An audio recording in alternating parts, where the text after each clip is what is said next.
the question people ask themselves and each other at the present moment in Sweden is, how did it come to this?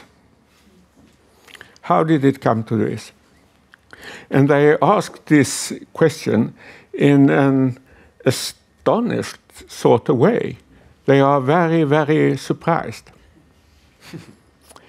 So that would give us two questions. The first question is, how did it come to this? And the second question is, why are people surprised? The first question, I think, is rather easy to answer. The second question is more complicated. The present condition of Sweden is the result of 50 years or so of consistent policies. It's not astonishing at all. So why are people astonished? Well, these consistent policies, it's very interesting because I think Sweden's really unique. It's a monocultural society deliberately transforming itself into a multicultural society in 50 years' time. You couldn't compare that to Canada. You couldn't compare that to Singapore. You couldn't compare that to Austria-Hungary. Because in all the other cases, multiculturalism was the result of historical fortunes. It was there, and you have to manage somehow. It was a problem, and you had to solve it. Whereas in Sweden, the Swedes set out to create multiculturalism. So to the Swedes, multiculturalism was not, at the beginning at least, the problem. It was somehow a solution, an improvement to make Sweden better than it already was. And of course, 50 years ago, Swedes thought themselves very, very, very good. So to make ourselves better was a tremendous task, indeed. And one of the reasons why we took on this task, I think at least, is that we thought of ourselves as very, very good. Creating multiculturalism was seen as a very noble task, a very morally on a very, very high level. It was somehow embracing all the peoples of the world, to invite them, come to Sweden and be happy. So it was a very fine way of thinking, a very moral way of thinking. And I believe one of the reasons why Swedes are surprised, why they somehow deceived themselves and deceived each other about this, is this very noble way of thinking, this idea that Sweden is the conscience of the world, a moral superpower, and so on and so forth.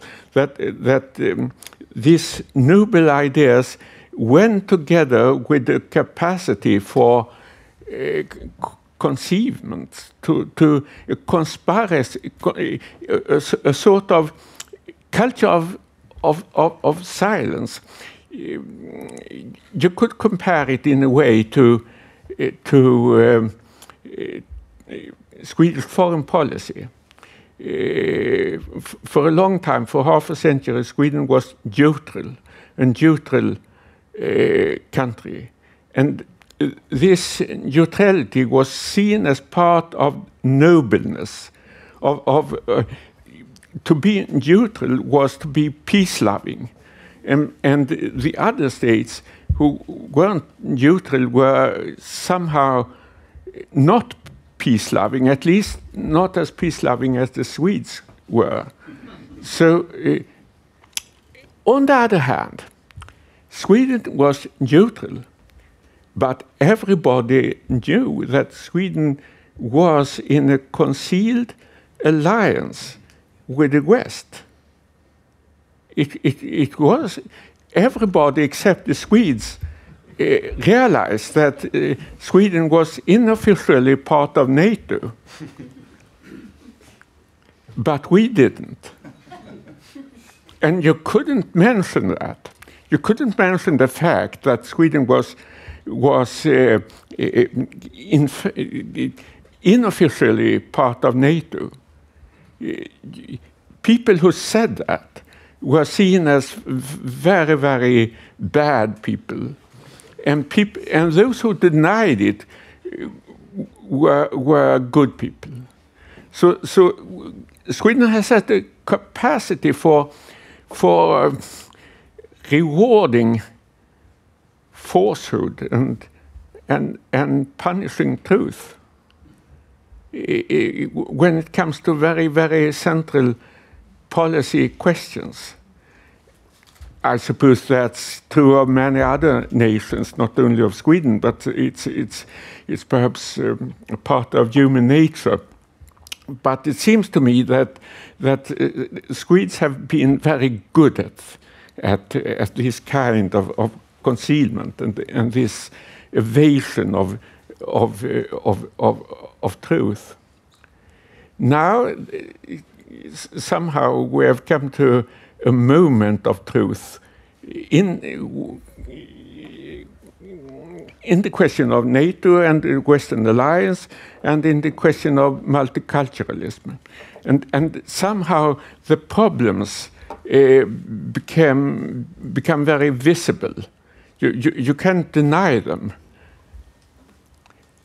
One way of putting the problem of multiculturalism would be to make a distinction. I'm a philosopher, so I love distinctions. I try to make one who could, as I'm the last speaker, perhaps it would be good to make a fundamental distinction. And it would be the following. You could speak of soft multiculturalism, and you could speak of hard multiculturalism.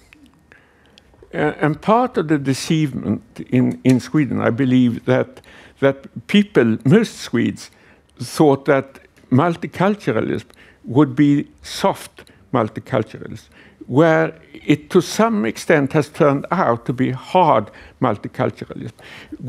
When I speak of soft multiculturalism, I think of people eating different kinds of food, dressing differently, perhaps behaving, making gestures in different way, more lively if they come from the south, and more passively if they come from the north, and so forth.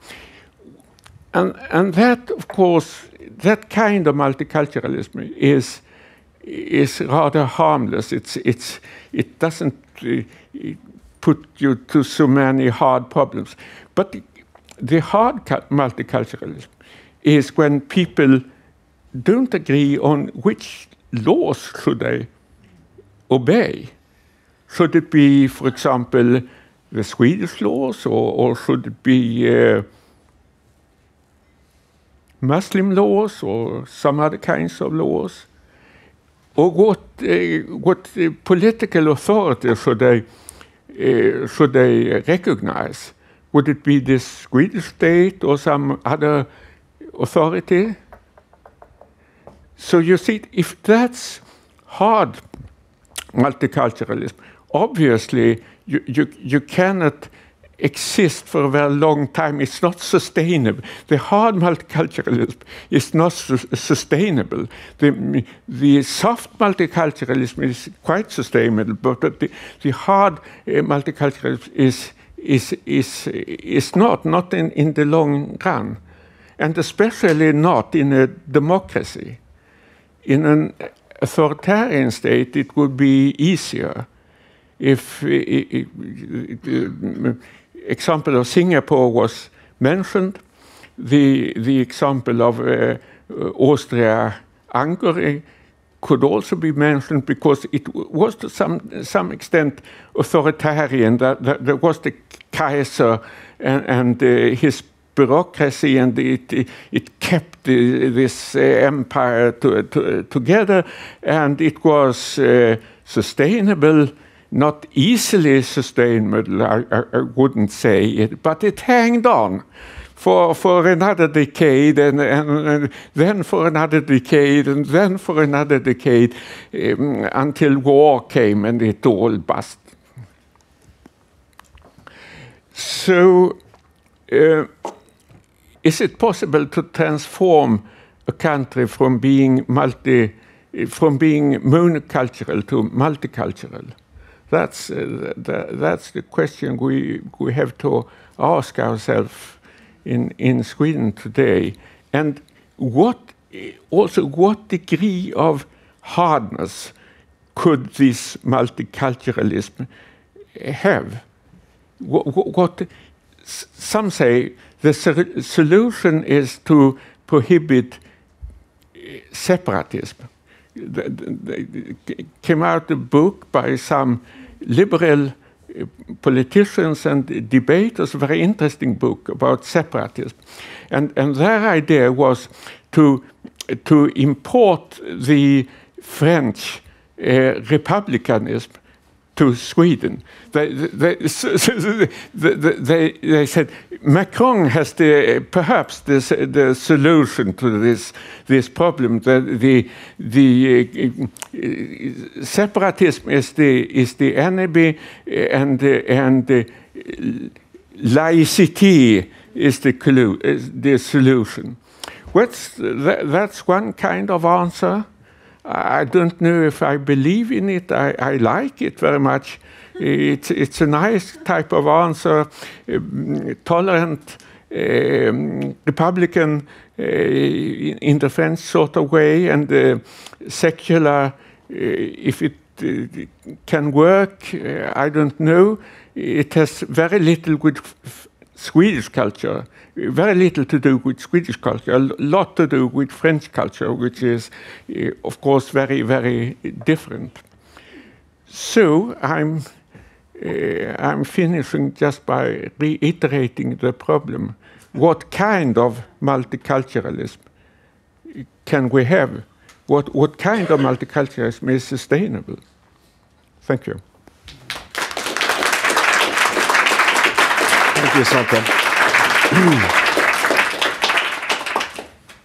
When do you think that enough is enough when it comes to hardships that are being brought forth by hard multiculturalism? Is there a limit to it, or is it more of a boiling frog situation where you accept more and more?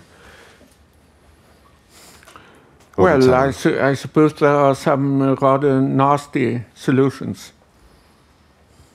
I won't predict them, but... I understand. Do you think that... one thing that I personally noticed was that the demonstrations against Hamas in the streets of Sweden really brought forth a reaction that hasn't happened before when we've had problems of our own, but the big sort of gatherings that we had in support of Palestine, and the way that you sort of the way that these groupings, in a sense, were on Hamas side, really ignited something in the Swedish person. Why do you think this is? Well, one problem is the following, that we in Sweden embrace multiculturalism, but at the same time, we are still monoculturalists. what you said about Singapore is very relevant, because we won't accept that people have very different family values. For example, very different views on women, very different ideas on anti-Semitism, and so on. So in a way we are multicultural. In another way we are not. And what's the right compromise? What degree of multiculturalism is sustainable? I return to that question.